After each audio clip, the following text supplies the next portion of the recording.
దయచేసి నేను చెప్పేది శ్రద్ధగా వినండి. లేకపోతే జీవితంలో మీరు ఎదుర్కొనే వాటి పట్ల నేను సున్నితంగా లేననుకోవచ్చు. ఇతరులు నా పట్ల ఎలా ఉంటారనేది నా చేతుల్లో లేదు.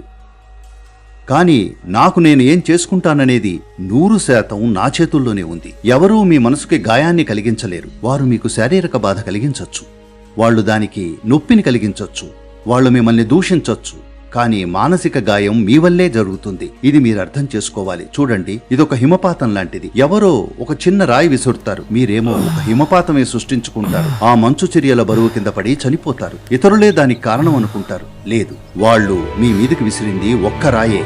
మీరిప్పుడు ఆ రాయిని కేవలం ఒక్క రాయిలానే వదిలేయాలనుకుంటున్నారా, లేదా మిమ్మల్ని చంపే ఓ హిమపాతంలా మార్చాలనుకుంటున్నారా? ఇది మీ చేతుల్లో ఉంది. ఈ ప్రపంచం మనకు ఏం చేసినా సరే మనకు మనం మాత్రం మంచే చేసుకుందాం. దీన్ని ఆచరణలో పెట్టేందుకు కావలసిన సమతుల్యత, చైతన్యం మీకు వస్తే అప్పుడు మీకే అర్థమవుతుంది జాలి పడాల్సింది ఆ రాయి విసిరిన వ్యక్తి మీదేనని. ఎందుకంటే ఆ మూర్ఖుడికి జీవితపు ప్రాథమిక సూత్రాలు అర్థం కావట్లేదు.